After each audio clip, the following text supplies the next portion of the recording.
ಅಥಣಿ ಪಟ್ಟಣದಲ್ಲಿ ಮತ್ತು ಅಥಣಿ ತಾಲೂಕಿನ ಎಲ್ಲೆಡೆ ಒಂದು ನಾಯಿಗಳ ಹಾವಳಿ ಒಂದು ಹೆಚ್ಚಾಗಿದೆ.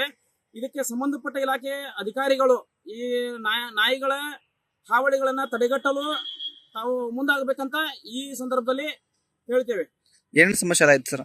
ನಾಯಿನ ಅಂತಂದ್ರೆ ಈಗ ಪಟ್ಟಣದಲ್ಲಿ ವಯೋವೃದ್ಧರು ಮತ್ತು ಮಕ್ಕಳು ಮತ್ತು ಹೆಣ್ಣು ಮಕ್ಕಳು, ಗ್ರಾಮೀಣ ಭಾಗದಲ್ಲಿ ದನಕರುಗಳನ್ನ ನಾಯಿಗಳು ಹಿಡಿದು ಕಚ್ತಾ ಇವೆ. ಅದರಿಂದ ಮಕ್ಕಳಿಗೆ ಮತ್ತು ವಯೋವೃದ್ಧರಿಗೆ ಒಂದು ಭಯ ಭೀತಿ ಉಂಟಾಗಿದೆ.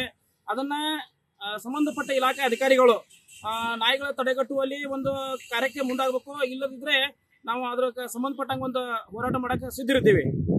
ಜನವರಿ 2025ರಿಂದ ಇಲ್ಲಿವರೆಗೆ ಸುಮಾರು ಒಂದು 840ಕ್ಕೂ ಅಧಿಕ ಜನರಿಗೆ ನಾಯಿ ಕಡಿತದ ಪ್ರಕರಣಗಳು ನಮ್ಮಲ್ಲಿ ವರದಿಯಾಗಿದೆ.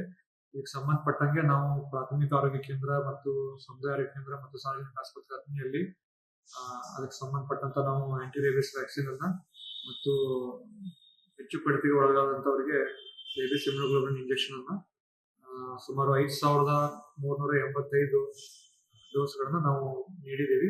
ಆಮೇಲೆ ಇದಕ್ಕೆ ಸಂಬಂಧಪಟ್ಟಂಗೆ ಪಂಚಾಯತಿ ಅವ್ರ ಜೊತೆ ಮತ್ತು ಪುರಸಭೆ ಪಟ್ಟಣ ಪಂಚಾಯತಿ ಅವ್ರ ಜೊತೆ ನಾವು ಅವ್ರ ಜೊತೆ ಮಾತನಾಡಿ ನಾಯಿ ಅವ್ರಿಗೆ ಸಂಬಂಧಪಟ್ಟಂಗೆ ಏನ್ ಕ್ರಮ ತೆಗೆದುಕೊಳ್ಬೇಕು ಅವೆಲ್ಲ ಕ್ರಮಗಳನ್ನು ತೆಗೆದುಕೊಂಡಿದ್ದೀವಿ. ಮತ್ತೆ ಅದಕ್ಕೆ ಬೇಕಾದಂತ ವ್ಯಾಕ್ಸಿನ್ ಅನ್ನು ಕೂಡ ನಾವು ಎಲ್ಲ ಪ್ರಾಥಮಿಕ ಆರೋಗ್ಯ ಕೇಂದ್ರದಲ್ಲಿ ಮತ್ತು ಸಮುದಾಯ ಆರೋಗ್ಯ ಕೇಂದ್ರ ಲಭ್ಯ ಮಾಡಿದ್ದೀವಿ.